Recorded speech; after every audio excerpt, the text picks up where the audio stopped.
We are finally going to talk about Terrifier 3 and Terrifier 2. It's been a week since Terrifier came out, and I don't know about you, Doug, but I got a lot of thoughts. You have a lot of thoughts. As usual, so many thoughts. Yeah, I watched Terrifier 3 twice now, and I went back and rewatched Terrifier 2. I literally just watched it 2 nights ago. Yeah, so we are going to talk. I feel like there's this debate going on right now. Terrifier 2 versus 3. It seems like a lot of people are saying like Terrifier 2 is the superior movie. But yeah, we're going to talk all about it. Yeah, I've been thinking about this for the past, what you just said, like 8 days, about the comparison between Terrifier 2 and Terrifier 3 and some of the opinions of the general consensus of what is happening with this movie. But nonetheless, it doesn't take away that Terrifier 3 made $18 million. Oh, more than that. It's, I think, as of this recording, it's around 24 million. Yeah, that's incredible for such a small indie movie like this. And it has a lot of people talking in the studios because it was number one for the weekend, first of all, after only having 2 years ago, starting off with the limited engagement and then just expanding every single weekend after that. It beat out Joker 2. Yeah, rightfully which only made $6 million the second weekend, which is insane.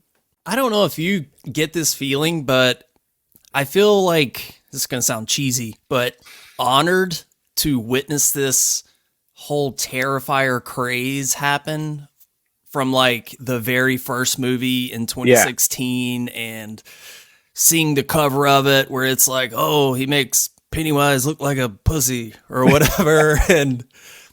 And seeing the potential there, and for everything that happened with Terrifier 2, how people demanded their theater to see it, so it just kept growing and growing. And to have this, it's now the highest grossing unrated movie of all time. And it's just cool to witness. I feel like this is a history-making moment. It really is, especially in these days with sequels, prequels, remakes. This is an original IP. Art the Clown is easily one of the most, modern day iconic horror figures. You really don't see that a lot. People know Michael Myers, Jason, Freddy Krueger. People are putting Art the Clown right up there, and well deserved, because he kind of catapulted, Damien Leone and the whole team over there kind of catapulted Art the Clown and Terrifier into this new stratosphere where you can't deny that horror, the genre of horror, is profitable. Yeah. You can't deny that anymore, because on less than a $5 million budget, it made now $26 million, but first weekend was $18 million. And then it's just going to keep growing from there, because word of mouth on this movie is absolutely insane. But yeah, you're right. Judging from comparing it from the first movie to now, that trajectory is insane to watch, especially since we were I found the movie on Netflix. Yeah, I think and I did after too. Hearing about it. And then I went back and realized that, All Hallows Eve was also the precursor to Terrifier. Kind of just shot up straight from there. Yeah, and even before that, Art the Clown made his first appearance in, I think it's called The Ninth Circle. The book she's reading on the bus at the end of Terrifier 3 is a little nod to that. Yes. But, if you look up what Art the Clown looked like in that, it's wow, it's a vast improvement. Even in All Hallows Eve, he still looks a little rough around the edges. The makeup is... it's super creepy, and it works for the movie. It's very bare bones and definitely establishes the bones of Art the Clown. But I'm very curious to know if there was even a story fleshed out in Damien's head already, because I'm sure he didn't really know that this was going to be like a whole franchise. Yeah, and it doesn't help that that wasn't David Howard Thornton playing the character in All Hallows Eve. And speaking of, next to Lauren Rivera, David Howard Thornton is the MVP of this movie. He's so good in this. And I love that there were more scenes where he's interacting with the public. It really allows him to just turn loose, do whatever he wants, like improv a lot. And I just loved all that stuff. This was kind of like, and we'll get into it more, but as I was thinking about it, Terrifier, Terrifier 2, Terrifier 3, I was kind of comparing it to Jackass. Like the first three Jackass movies, because the first one comes out of the gate and you're like, wow, this is just crazy. Kind of never seen anything like it. Obviously, there's been stuff like this before, but this takes it to the next level. The second movie is just mean. Just mean, and they're going harder than ever before, and it's kind of like unprecedented because, again, this has never been done before, really.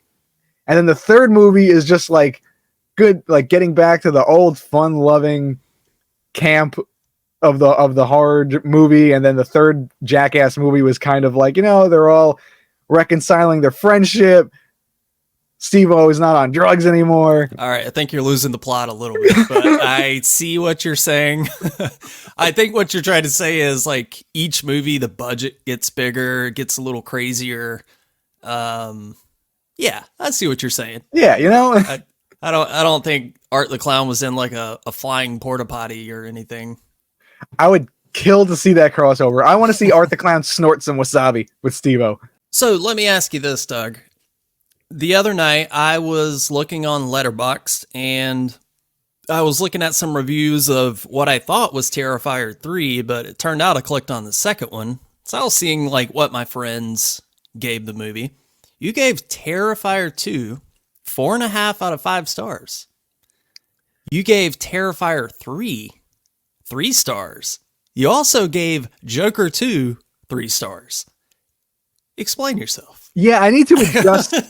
I need to adjust my definition of the different rankings on Letterboxd, because I actually went back after watching Terrifier 2 and knocked it down to a 4.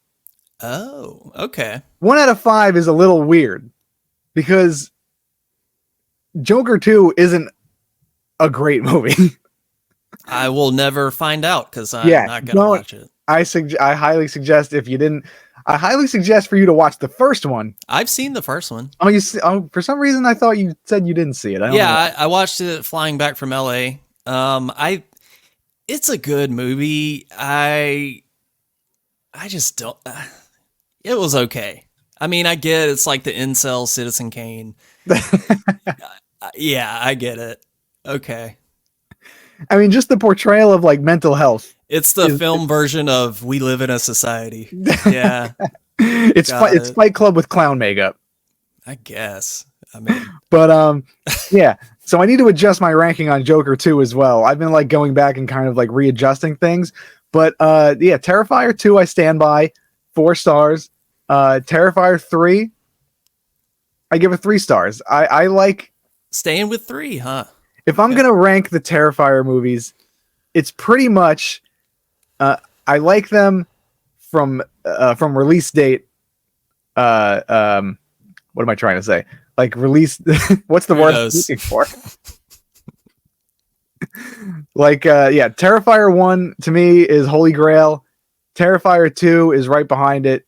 3 is Wow. I like it in release date order. That's the word I'm looking for. Order. All right. Wow. So you think Terrifier 1 is better than 2 and 3? Absolutely. I stand by that. I think it's a perfect slasher movie. Yeah. I mean, the first one does remind you of something that you would find in the video store in the 80s, and you're like, what the hell is this? And does it really have a plot, but it's gory as shit. And if that's what you want, then that movie delivers on that. But with 2 and 3, just as like movies, story and plot and all those things that go into a great movie, I mean, clearly 2 and 3 are better in that regard. Terrifier 2 like creates a whole story out of nothing. Again, I don't know if Damien Leone had like blueprints of what he was going to do if he got a chance to make each movie, which he did. And there's obviously like an end game here because there's a fourth movie planned and he hopefully plans on fleshing more of the story out. But I think the first movie is a perfect slasher movie on its own because you don't need a story there. But just the fact that there's a Terrifier 2 out there and there's more lore to explore, from a story standpoint, yeah, Terrifier 2 is better in that regard. And then Terrifier 3, I think kind of flails a little bit. It doesn't do anything with the story that it presented in Terrifier 2. In my eyes. I politely disagree. I think that you could aggressively disagree. Well, we'll keep it polite. But I liked how it explored Sienna's PTSD from that event that went down 5 years earlier. I like the family aspect in this. I know a lot of people were saying like, oh, it's kind of soap opera-y, and maybe at some moments, but I like the relationship with Sienna and Gabby. That was the standout. They have really good chemistry together. Yeah, I got major Halloween 4 Jamie and Rachel vibes, like the protective sister. Well, they weren't sisters, but you know what I mean. But yeah, I liked all the family stuff. I even thought like the stepdad and not stepdad, the mother and father, I was invested in these characters. Interesting. Yeah. Yeah, I thought they were a little one note on my end because you have the dad who is the kind of like, oh, we're going to send her back to the psych ward. She's crazy. And then the mom was being the more overprotective one. There was no real like depth there. It was just kind of very black and white painted characters. Not a lot of nuance there. But I mean, watching Lauren Lavera, she's very charming. I think she is fantastic. I thought she was incredible. Yeah, and I know people were talking about her acting in Terrifier 2, but after watching it again, she's such an easy person to root for. Yeah, I thought she was great in both movies. She's better than a lot of mainstream it girls right now. Won't throw out any names, but yeah, I'll take her any day over certain actors out there. And she, just like how when you think of, Jamie Lee Curtis and Michael Myers, you think of Art the Clown, you think of Sienna Shaw. Like, she is the modern day final girl. Yeah, and I appreciate that Damien Leone, he didn't go, okay, he could have went one or two ways. Each movie is Friday the 13th style, new group of teenagers, Art kills them off, you don't really care about anybody. That could be fun on its own, because, look, we both love those types of slashers. But he kind of went the hard road and decided to create a final girl character that runs throughout all the movies that you get invested in, which I feel like is harder to pull off. Harder to pull off, but better for longevity, because people will remember. If you craft like a really good, really charming, and you have an actress like Lauren Lavera, who's, again, easy to root for, she's badass, you believe her in the action scenes, you believe her when it comes down to the chemistry between, either Elliot Fulham, Jonathan, or Gabby. People get attached to that, and people want to see more of what she has to offer. And this battle between, when you think about it, good and evil, as kind of corny as that sounds. No, you're right. And I'm invested. I want to see where the story goes. I'm assuming in the next movie, the whole plot's going to be that she has to go save Gabby, because at the end, we'll kind of get into like little details of the movie. But you know, at the end when Vicky gets her head cut off and the blood melts the living room floor and opens a portal, and Very Wizard of Oz like. yeah. Also, that's another thing. He's adding these sort of fantastical elements to it, and he's making it more than just zombie-like slasher villain comes back and kills people. So, Yeah, I don't think the execution was very much there for me, but the idea of having like the sci-fi element, I was like, oh, this is interesting. Like, I really want to see where it goes. And watching the second one again, I was very interested. I don't know. I mean, maybe you were too. I think you were. The psychological aspect of it, like how the dad was connected in a way, and they were trying to connect like the little girl who got murdered in the Terrifier ride, right. with that. And I was like, oh, this is like maybe this goes further and further down the rabbit hole of how Art the Clown, his origins even exist. And then the third one really didn't go into that. So that's what I was kind of disappointed by. Well, he's dropping little puzzle pieces along the way. I mean, he's giving you a little bit at the time. I'm assuming in the next one we'll get more answers to those Hopefully. questions. Because he didn't really answer any of those questions in the third one. I was just looking for that natural progression of like finding out, like peeling back more of the layers of the father, of the origins of Art the Clown. And that kind of didn't happen. It was just more questions rather than answers. Yeah, and gotta shout out Jason Patrick from The Lost Boys coming back as Sienna's dad. Looking good for his age. Dude's Looking pretty wonderful. Doesn't really look like he has a lot of Botox going on. That's all natural skin. But yeah, it's great to see him back. And yeah, there were like that moment when he hands Sienna the picture and there's like this, I don't know what the fuck's going on, but like he starts freaking out and it's almost like this transfer power. Yeah, I'm like, yeah. what the hell's going on? But yeah, you're right. We don't get answers to those questions. But I'm fine with not having all of those answers in this movie, as long as by the next one they make sense. And yeah, I'm still looking forward to, Terrifier 3 was still a super fun time. Just like in Jackass 3, they really upped the up to the creativity on the kills, because there was some, I think. Now, which one? Now, this is the debate that people are having as well. If Terrifier 3 was more brutal than Terrifier 2. I think it was consistently more brutal than the second one.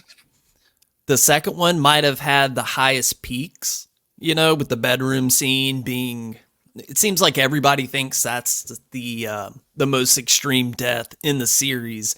And after rewatching it, yeah, it's there's something about it that just feels extra mean-spirited. Exactly the words that I was going to say. Yeah. It's when you think it's over. Right. He runs back in the room and has bleach.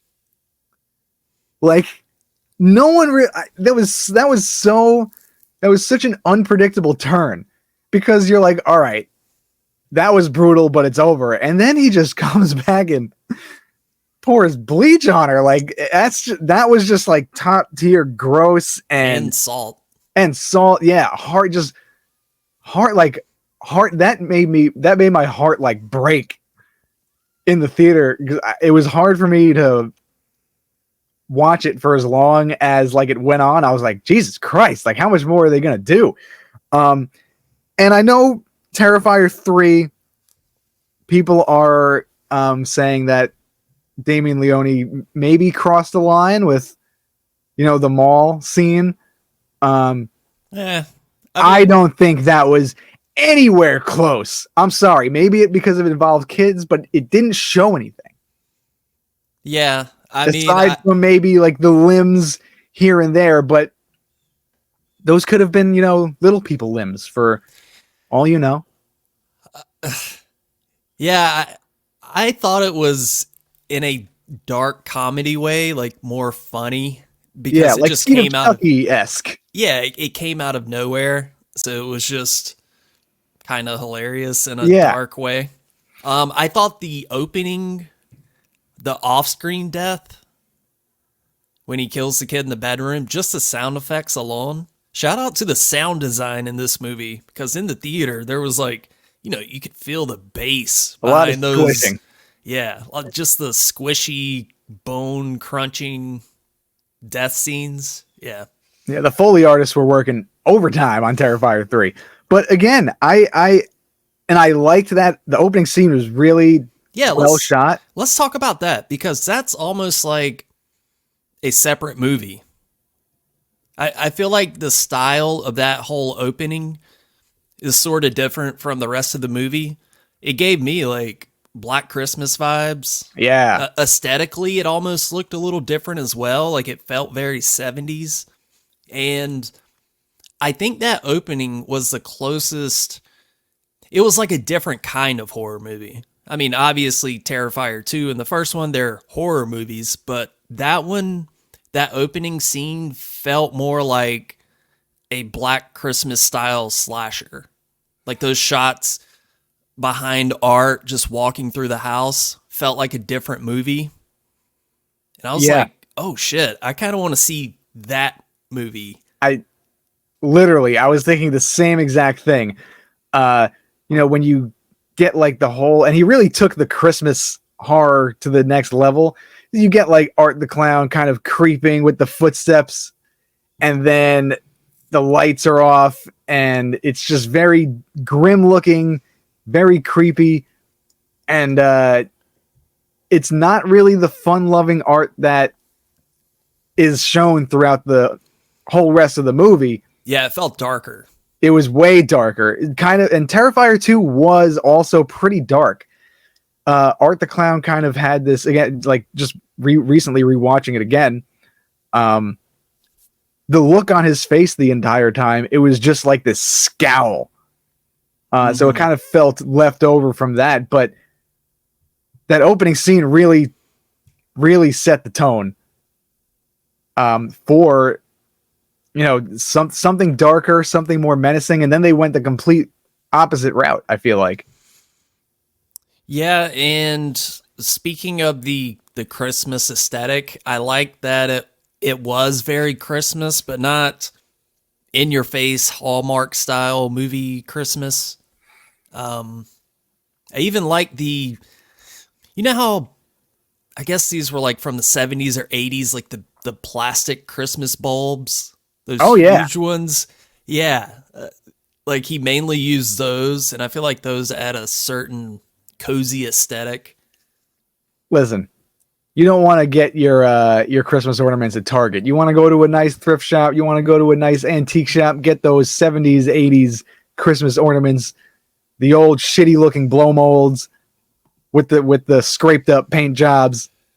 Yeah, and it seems like that's what he used. And any other thoughts on the opening?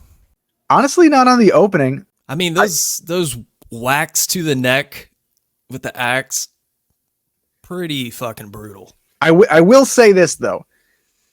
People were also talking about like the opening scene being so brutal, and in a way, Art the Clown kind of has done this before. Because in All Hallows Eve, spoilers for all. Have you seen All Hallows Eve? I don't want to. I'm not sure that I have. I've seen clips of it just to see what Art looked like, but I don't think I've watched the whole thing. Honestly, it's a really, really good movie. And still Damien Leone directed. Obviously, like you said before, David Howard Thornton does not play Art the Clown, but it's a really good first appearance for Art the Clown, just to see his general, vibe and what they're trying to go for. But yeah, something happens with children in the movie and they show it and you're like, oh, okay, this is next level. Where in this movie, they allude to it. They show the aftermath. Sound design is way better in this movie than All Hallows Eve, and it was made for a very small budget. But yeah, when I saw the opening scene, I was like, oh, I kind of wish they went a little harder. I mean, I didn't need or really want to see a child getting axed to death. I just don't think you need to see it. The sound was effective enough, and you saw the aftermath. I mean, I don't think it takes away that you didn't see it happen. Yeah, I thought it was more disturbing that the mom wanted the dad to eat 6 cookies and drink a glass of milk for breakfast before the daughter woke up. Better hope that man does not have diabetes. Yeah. It's like, hey, honey, I kind of want you to have the shits for the rest of the day. Can you eat those cookies? You know milk? what? He deserves it. He deserves to be poisoned because the way he acted towards the wife was kind of shitty. Like, oh, you're still talking, bitch. I can't go back to sleep. I mean, shitty, but believable. He's like, when I wake up, I am up. You've been talking.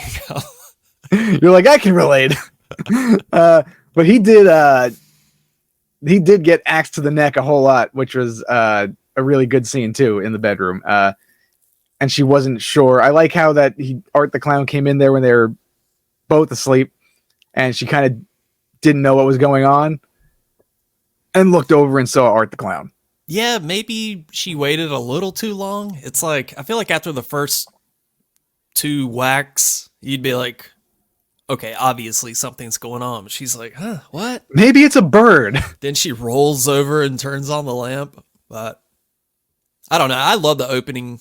So yeah, I did like the opening as well. Just again, the whole argument of, I just think it's been more brutal in the past, and maybe that this movie is at the level it's at now, being seen by more mainstream eyeballs. Maybe there's a lot of people who haven't seen this type of brutality in a horror movie before. Not like, the people that we talk to and me and you, right. We're used to seeing this stuff because we love the horror genre. We have seen plenty of movies like that in the past.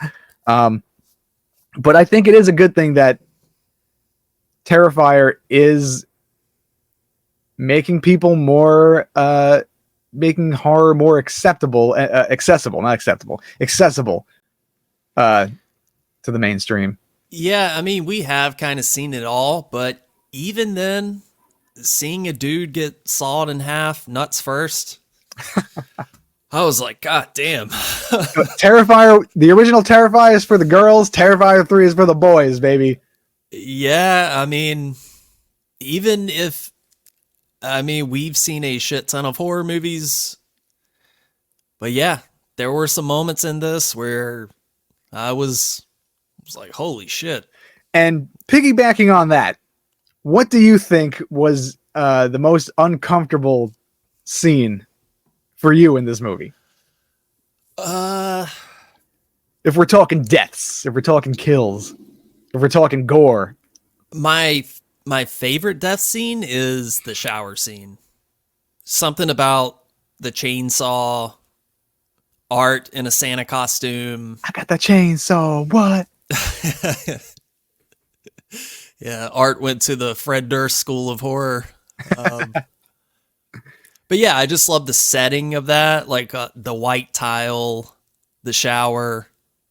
I like how he cranked the chainsaw a couple times and the girl was like, kind of made her pause, and then he busts through with the chainsaw.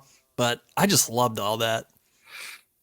Yeah, that really was a great scene that they set up, and he puts the Christmas glasses on her.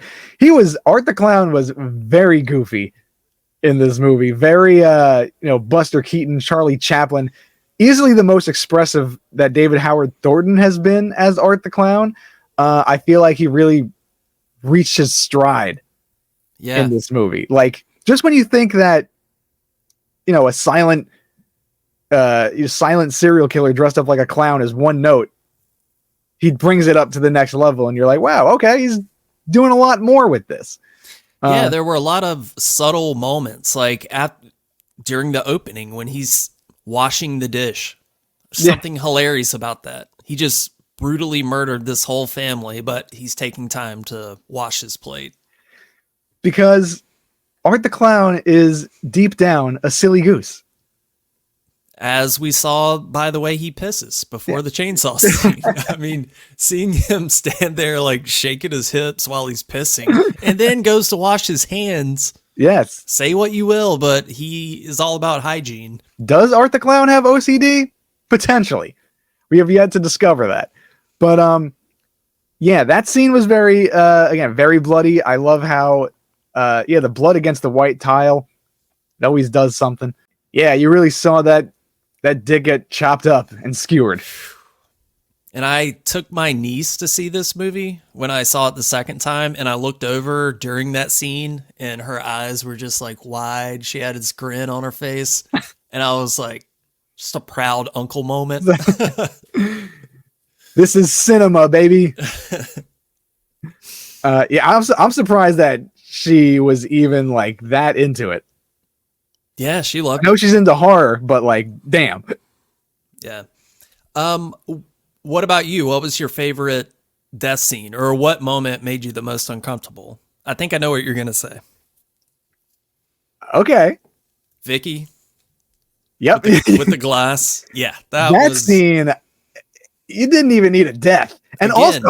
also, shout out to fucking Denny from Meet the Parents, who was that was Denny from Meet the Parents. No way. In the attic, yes. Oh my God. Are you sure? I swear, yes. Keep it on the lowdown. Down low. No doubt. Lil Kim, she's fat. PH, fat. Damn. Hey, what is this pipe? I did not know that. That's great. Yeah. So that I was like, he looks very familiar. And I turned to Steve. I'm like, is that homie from Scary Movie? And he was like, yes, it is. Wow. I forgot his real name, so we'll have to look it up. But yeah, when he was getting his head scalped and Vicky just takes that huge piece of glass and is finger blasting herself with, I was kind of inching back in my seat. Again, sound design. Just the glass slicing through flesh. Ugh. Oh, and it just like the blood was pouring out, and I was like, bravo, this is beautiful. A lot of stuff happened in this movie I still have no answers for. Like, okay, so at the end of Terrifier 2, Art gets beheaded. The opening of this movie, the cop shows up. Art cuts his head off, duct tapes it to his. And somehow they end up, Art's in this attic, and he just sits in a chair and goes on autopilot for 5 years. I'm like, what is that about?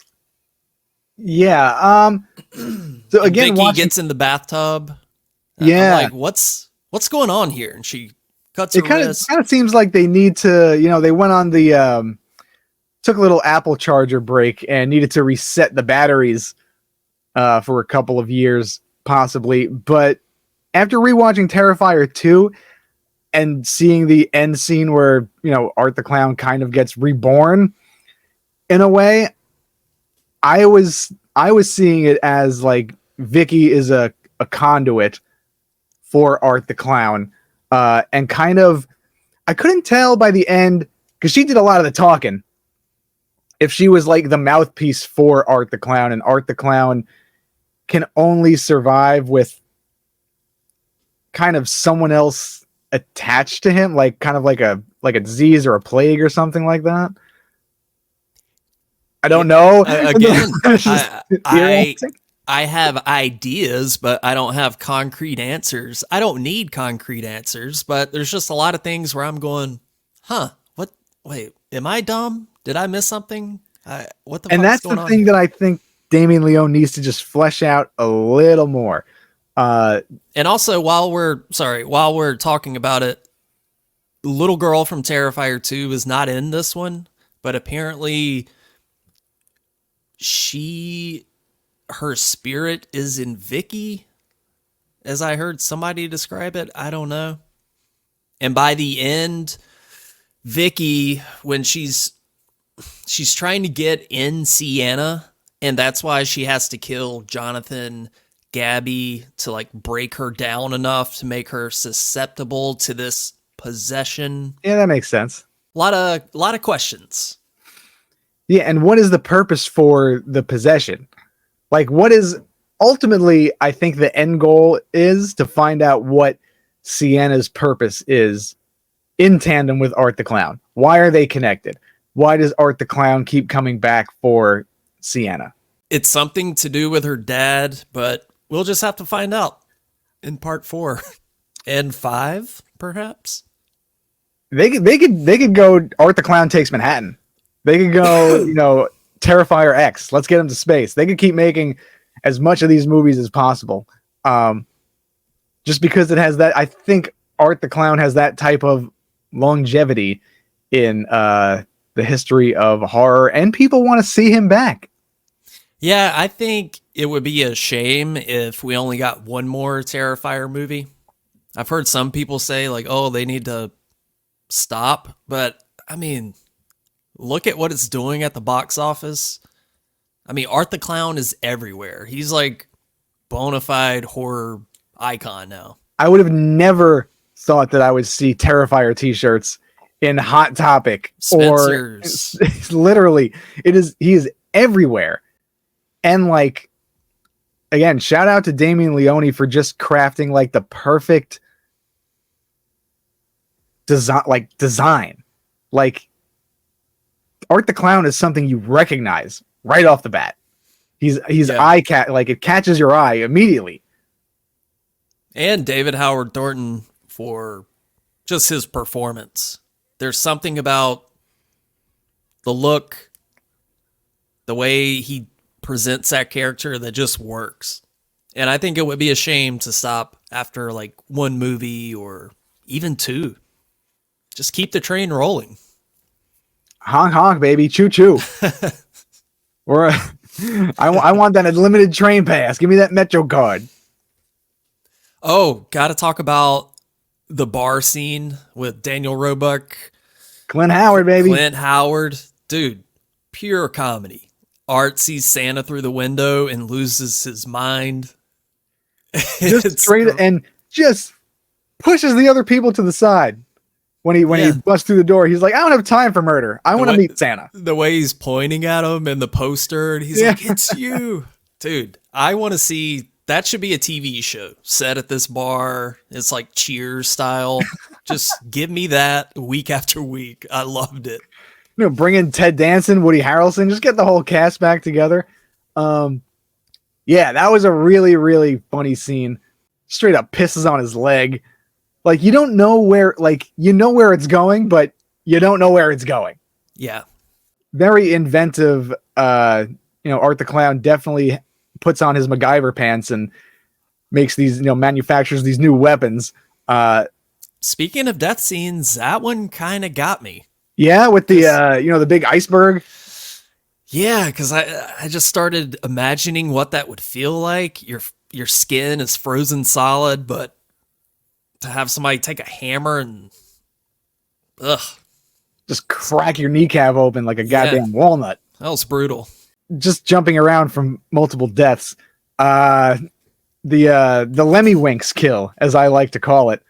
When Art the Clown pounds that tube into Gabby's mother's throat and puts the rats down there.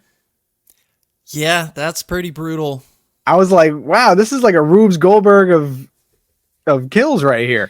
And David Howard Thornton said that scene was the only one that made him like take a break because he just can't do vomit. So once like the fake vomit started coming up, he had to like, it was like, ugh. It's good to know that Art the Clown has some limits. But yeah, that was a good death. It was just so like so vile. Yeah, very creative.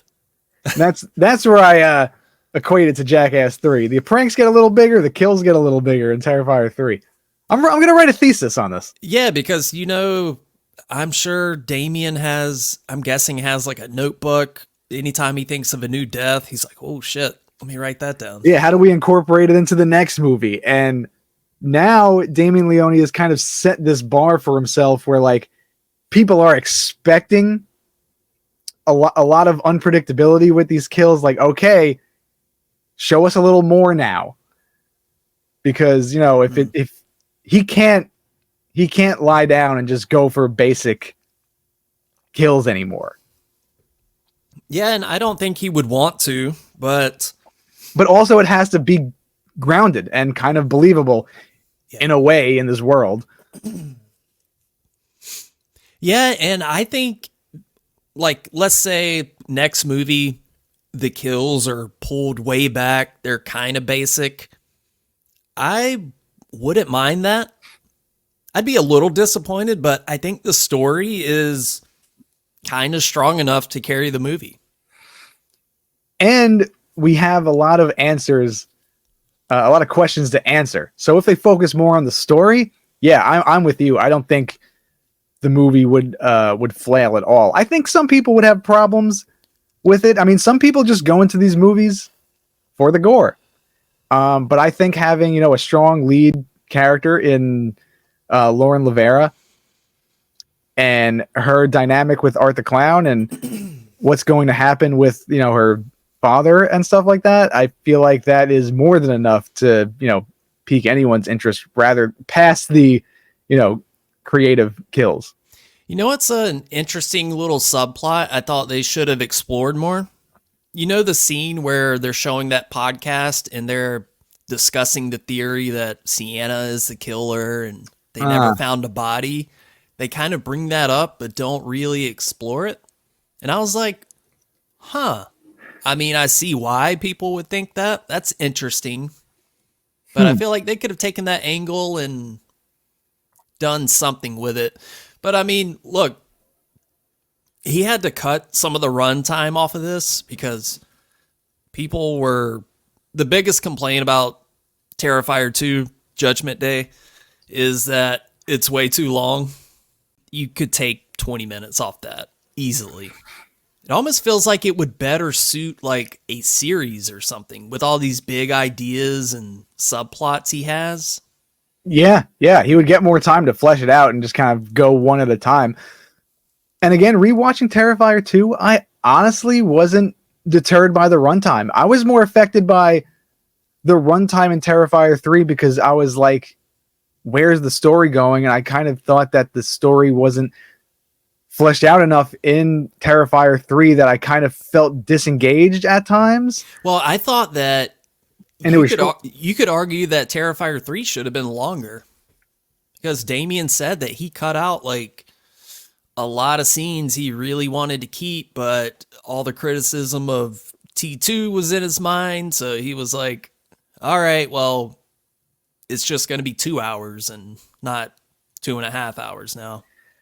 I would love to see a director's cut then, because like you said, maybe there's material in there that shows like why Art the Clown and Vicky are just hanging out in an attic for 5 years. Maybe there's a little bit more of that. Mipsy has the zoomies right now. She is zooming it up. She's running in the background. She's been making a lot of appearances this episode. Yeah, she kind of looks like Art the Clown. Black and white. I was going to say that. Mipsy the Clown. Now you know her Halloween costume. Yeah. Here's a question for you. Something that's been on my mind. Well, and apparently a lot of people. The ending of Terrifier 3. So Sienna is having this dream. She's dreaming about her dad. That's when he hands her the drawing and they both freak out. She wakes up, goes downstairs, and Art has like killed the stepdad. Vicky's in the kitchen. Were you also thinking, oh, she's still dreaming? Because once that moment started, I was like, Okay, did I miss something? I feel like this is very abrupt. Yes, I did feel that, but I didn't Yeah. think. Weirdly enough, I didn't think it was a dream sequence. I was just like, that's weird that they like just went straight to that. Like they didn't really show how The they got into stepdad those getting or killed. anything. Yeah, nothing like that. I think they did what Jonathan a disservice Yeah. by not showing his death. Yeah, that was odd because the stepdad pulls up to pick up Jonathan. You hear Jonathan's voice on the phone and it sounds distorted, so you know something's up. Yeah. And that's it. So Jonathan, who you could argue is the biggest character next to Sienna, that's it.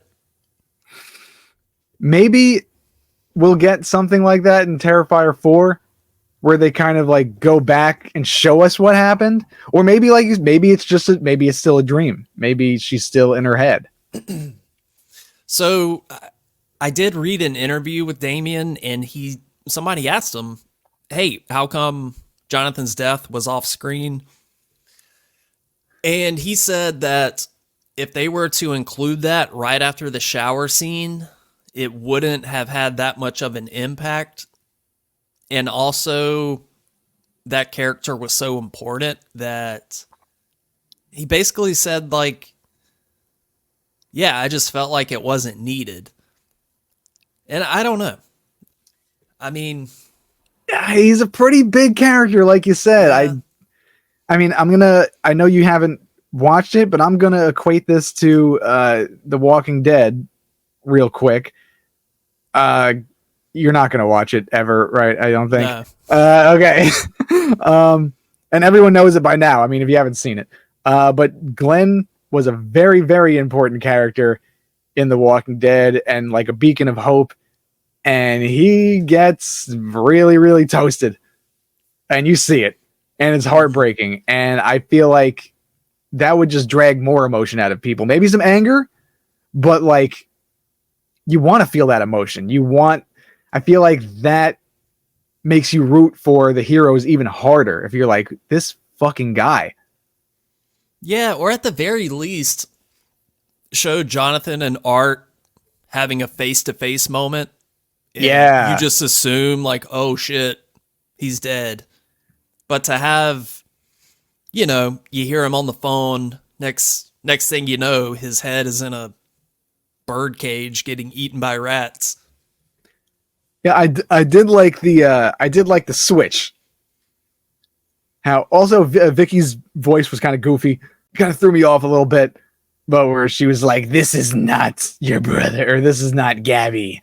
Puts the glasses on, and it's like dun dun dun. Like, Oh right. yeah, and Damien also said he wanted that moment to have more punch. So it's like if you show Jonathan dying, you don't have the reveal moment. But I would rather sacrifice that moment for Jonathan's death. Because I thought that whole, like, Vicky, like you said, dun dun dun, it's not your brother, like the big it's reveal. not Gabby. I thought it was a little hokey, a little bit. Yeah. Like some of the Vicky stuff was a little bit cringe, just a little bit. Yeah, and that's no disrespect to the actress or anything. Yeah, she was great.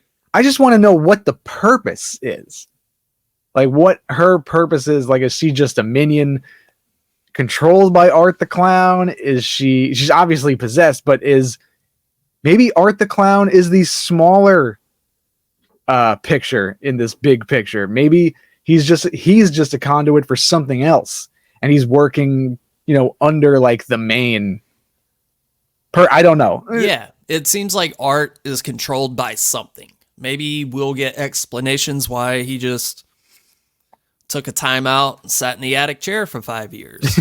I don't know. What does the dad have to do with all of this? I have a little bit of a theory with that. Either this demonic entity possessed Sienna's dad and he murdered the kid inside the Terrifier and then started becoming Art the Clown, possibly. Yeah, well, in Terrifier 2, when that couple is sitting outside of the fair and they're talking about Sienna and everything she's been through, she's like, yeah, her dad went insane, got super drunk one night, crashed his car and died. So they make it sound like her dad lost his mind or something. Why? We don't know. Yeah, which is probably not the case. There's probably more of a deeper story there. But yeah, I would love some more stuff with the dad and finding out the origins of Art the Clown. I think that should be the next natural progression in the Terrifier franchise. When would you like to see Terrifier 4? Do you think they should do these like Saw style once a year?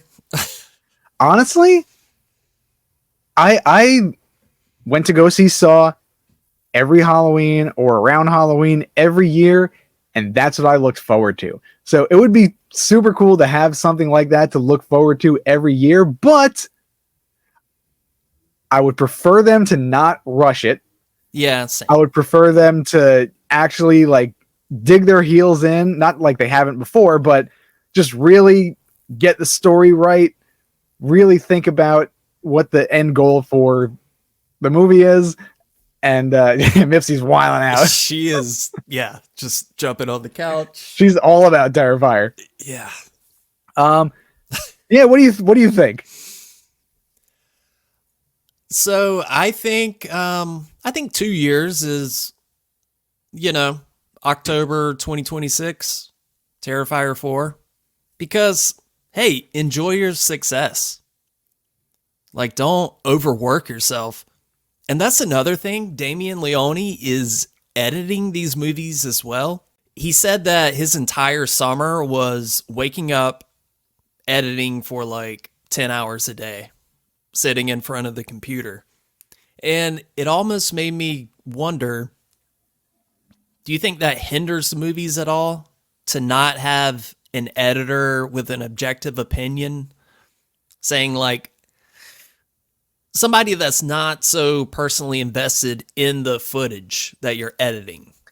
I think this with any kind of team like that, even like me and you, or people with a podcast, or people in a band, or people who have like a production company or whatever, there needs to be a system of checks and balances. Sometimes your idea isn't the best idea to serve the story. So I do think that maybe Damien Leone should have someone to like bounce ideas off of, being that he's so close to Art the Clown and Terrifier. You need someone to just take a look back and say, maybe this needs to be here, or maybe you could do it this way, or just something like that. So it's not just so, I mean, he obviously has a vision, but other people can amplify that vision and just make it a little better.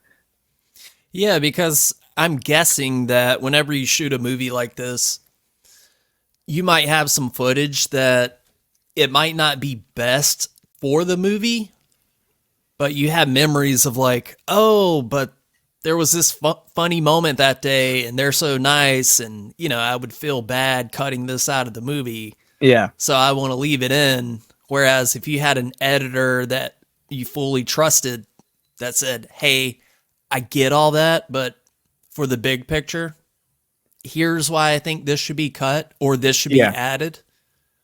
Someone needs to make those hard decisions. And sometimes if you're too close to the material, it's harder for you to cut things because, like you said, they don't want to, they have a heart. They want to feel like everyone involved gets their fair share of screen time, or, it's a funny moment they want to keep in, but to the bigger picture, maybe it's not so necessary to have. And that's tough. It is a tough job to be the director, editor, be the main, like Damien Leone is the main guy that people go for answers. Yeah, and none of this is a knock in any way against him. I mean, what he's created is phenomenal. I respect the shit out of the guy. Yeah. I'm just New Yorker, baby. New Yorker. What part of New York is he from? I think he's from Staten Island. Oh, shit. which I won't get into, but hey, all right, it's still New York. But yes, it's almost like Rob Zombie. He's a good director. Somebody needs to say, hey, Rob, let somebody else write your movies because you're not good at writing. Yeah. You know, and it only worked. Yeah, totally. And the good thing about Damien Leone is that he is a good writer. Yeah, I think so. A lot of people, it kind of drives me crazy when people say, oh, these movies are just gore scenes. There's no story. I strongly disagree. I think it has a great story. You know, and the misogynist argument kind of drives me insane because obviously Damien Leone isn't a misogynist. Women have been getting killed in horror movies constantly. You know, those deaths are memorable. A lot of those deaths and you know, the actors, the actresses that portray these, you know, victims in the movie, they know what they sign up for. And honestly, they're memorable deaths. Like, I would say that's a pretty high honor to get killed by Art the Clown or Michael Myers. Like, it's a weird way to look at it, but yeah, people remember that. Yeah, I've heard some people bring up that opinion. And then you have Sienna. Some people that we're friends with, and I would never try to invalidate somebody's feelings about something. Oh, no. If they see these movies and it strikes some nerve with them and they don't want anything to do with it, I'm not going to be like, you're wrong. Here's why you should love these movies. But I mean, look, he made up for it in this one. Dude gets his nuts sawed off. I mean, in Terrifier 2, that dude also got stabbed in the dick repeatedly. Yeah, there's that. But yeah, I you know, we're not undermining anyone's experience there. I think it's clear. I think it's clear that Art the Clown says, "Hey, anybody can get it. Kids, doesn't matter. As long as he doesn't kill animals." That's totally fine. Yeah, I don't want to see that. Now, Art the Clown said, "Who want what?" But yeah, and Sienna Shaw is a very strong lead character. Like, I was listening to an interview with Damien Leone on Jim Norton and Sam Roberts' radio show. I listened to that as well. Oh, awesome! And what he was saying about how, you know, there was this young girl in the theater, and just like being in awe of Sienna, and that they have someone to look up to in these movies. It's not just, you know, on the surface, I'm sure people could just say it's a gore fest, but you gotta think a little deeper than that. It's not just a gore fest. Yeah, you know, we love Art the Clown, but we're rooting for Sienna. We're rooting for the comeuppance of the hero. Like, she had that, like, in Terrifier 2, she had that, you know, Thor moment with the sword. Like, she is a fucking badass in that movie. So when you were watching Terrifier 2, upon recent rewatch, that whole end scene there, I was like, man, this could have been trimmed down at least 5 minutes. It went on for a while. It was brutal. It was like really, really, I think, not that Damien Leone got too big for his britches, but he was like, bigger budget? Let's fucking see what we could do. Which is pretty awesome, especially that Terrifier 2 made, you know, it broke records, Terrifier 2. All the movie critic shows I watch on YouTube, they're all talking about Terrifier 3 right now. They were all talking about Terrifier 2 when it happened because it's just this insane cargo train that keeps on rolling. And, you know, it's nice that Damien Leone has kind of like carte blanche on this franchise. Like, it's his franchise. He can do whatever he wants. And Cineverse, apparently from what he says, is a great partner and great studio to work for, because it's kind of like hands off. You let Damien Leone do whatever he wants. Yeah, and Cineverse, I read like the technical details, but they don't have to submit their movie for like an MPAA rating because they're completely independent. So that's why they could put an unrated movie in theaters. That is a really good loophole for them because, and all, like, listen, movie theaters want to make money. Terrifier Yeah. 3 compared to the Joker right now, theaters want Terrifier 3 in their theaters. People are going apeshit over this movie. Yeah, it would be stupid to not have it. You know, I never would have imagined we live in a world where like you could see Terrifier 3 listed at like 10 AMCs. Like it's such like a, I mean, I can only imagine how Damien Leone and Lauren Lavera and David Howard Thornton feel that they could like look up local listings or whatever and just see their movie in like so many theaters rather than just like, you know, limited weekend engagement. Yeah, this franchise, it's like made by the fans for the fans. It's like the ECW of horror. It's like you got your James Wan WWE shiny polished shit. This is like the ECW. Fuck you, we're not going anywhere. Give us Raven, give us Rhino. Yeah. We need Spike Dudley jumping off the 3rd-story balcony, breaking his neck. Like James Wan walks in and they're like, "You can't wrestle." James Wan strutting down the walkway. You can't direct. No, I'm kidding. Just talking shit. I like James Wan. Yeah, do you? He's fine.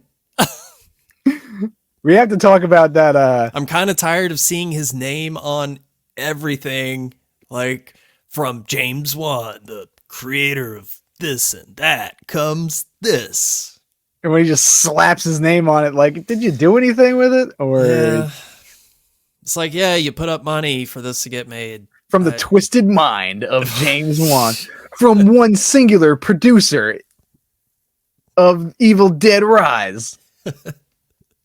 From the catering company that worked on the set of Evil Dead Rise. From the grafter of Death Becomes Her. But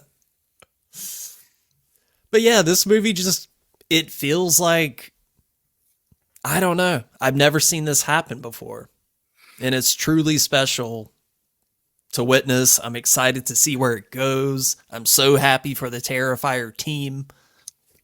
Now, yes, I totally agree. Where would you, and this is off the cuff, so don't feel like you have to answer it. Off the record. Off the record.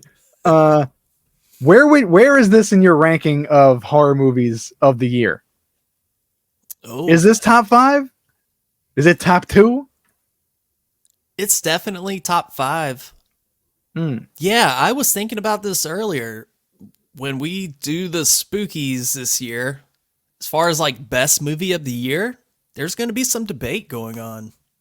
Because there's a lot of, Yeah. I mean, if you just look at it from, if you just looked at Terrifier 3 from the aspect of how it's breaking these records and defying the odds, that's almost enough to give it movie of the year. Plus, I love the movie. I think it's great. You know what? It holds up on rewatch too. I was going to say, I need to watch it a second time. I would like to go to the theaters this week and see it again. Yeah, because the first time you're just taking it in. You don't know what to expect. You're like, what the fuck's going to happen? Yeah. How are these people going to die? So on the rewatch, I was able to enjoy all those moments again, but pay attention to the story and the nuance of the movie. No, you're really selling me on this. Dude, I think your rating will come up a bit after the rewatch. All right, I am absolutely going to see it next week, but Smile 2 comes out this weekend, and I'm kind of hyped for that. Cool. I know you weren't the biggest fan of the first Smile. Did you see that they're doing the people sitting at the baseball game, smiling at the camera? PR? Oh, again? Yep, again. I don't know if you could repeat that type of marketing, but well, they did, and it's just as cringy this time around. I'm hearing good things about the movie, though. Oh, we got some happy fans in the audience. Wow, that's quite a creepy smile. See Smile 2 this weekend. Dude, this isn't an ad read at all. This is all natural. this isn't cringy at all. But it worked for the first movie. I don't know if it could But- work for the second one. Yeah, you're right. I've seen some people say that it's good, but I saw a lot of people say the first one was good. I had some good moments, but yeah, there's something about the gimmick of the movie. Oh my God, people are smiling. Isn't this creepy? No, it's not. It's cringe. And I kind of want to leave. I don't want to have a good time right now. Don't smile at me. No, I'm excited for it. There's been a lot of horror movies this year. I feel like horror is kind of dominating the box office in 2024. I mean, you have Long Legs, Cuckoo, In a Violent Nature. I Saw the TV Glow, if you want to really count that as a horror. Terrifier 3, The Front Room. I feel like there's an influx of horror movies just this year. Maybe quality be damned. Just a lot of horror movies there. Yeah, you're right. I think the last time we checked for 2025, we were like, ooh, looking a little bleak. I don't even know what's coming out in 2025 for horror related movies. I mean, you have The Monkey. That's From right. the Twisted Mind of James Wan. Can Osgood Perkins do it again? If Nicolas Cage plays the monkey, then I'm in. And then, I saw that they were filming, speaking of James Wan, from the Twisted Mind of, they're filming The Conjuring Last Rites. I saw that, yeah. Yeah. Do you promise this is the last one? I don't think so. I think I thought they should have called it quits with the last movie. What's the name of that family that they keep following? The Warrens? Yeah. Yeah, why don't you tell the true story about them? The dad's a massive creep. Look it up. Quit trying to present these people as some sort of heroes. It's pretty gross. Yeah. Just saying. Maybe they'll go into those allegations, the last rites, Yeah. Follow this con artist creep. That would be a more interesting story. But no, we need to have Vera Farmiga running through the woods, even though it's a paranormal ghost story, and somehow she's Indiana Jones. All right. Any other thoughts on Terrifier 3? Or just this franchise in general? Are we missing some big moments? I kind of feel like we are. We did nail a lot of stuff, and we did do a lot of comparisons to Terrifier 2 and Terrifier 3. They showed Y2J getting murdered. Yeah. That was funny. Yeah, right off the bat, too. Art is Jericho. Break the art down! Down. So good. Should have put him in the Lion Tamer. What was the other move that he did where he jumped off the second rope and did I would love to see Art the Clown with that weird ponytail that Chris Jericho has. Coming out in that shiny silk shirt. Fun fact. Do you remember those WWF magazines that used to the catalogs that used to come in the mail? Yeah. So I was subscribed to those, and I had my mom order that Y2J sparkly button up. Yeah. And I made my friend wear it to school, and he got made fun of. Kind of wish I still had that. That's a great story. Art is Jericho. Yeah, that takes some confidence. Wearing that shirt to school when your dad's about to drop you off, and you're like, all right, here I go. About to show everybody what it's about. I don't know why I bought it. I also bought the Jeff Jarrett shirt that said "Don't piss me off" on it. Dude, I look back on some of the just band shirts I used to wear. I mean, you wouldn't catch me dead without a Slipknot shirt on, but just yeah, I'm about to show these people. They're about to know how edgy I am. Stay away from me, punks. You don't know what's going to happen. I might cry. Don't ever judge me. Speaking of crying and judging, you should come down here in March 2025 because it's the 25th anniversary of Get up, come on, get down with the sickness. Disturbed playing MSG with 7 Dust and 3 Days Grace. Let's fucking go. I love Seven Dust. You don't want to see the sickness front to back? No, I don't. I'm happy for Seven Dust playing MSG. That's awesome.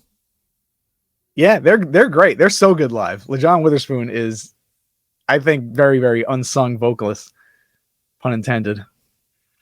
No, 100%. Shame they're opening for that cornball band. I'm surprised they're playing MSG. Yeah, that's crazy.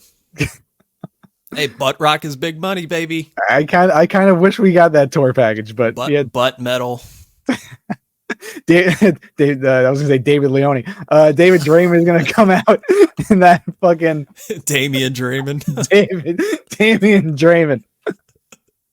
New metal Art the Clown. He's got the fucking chin piercings.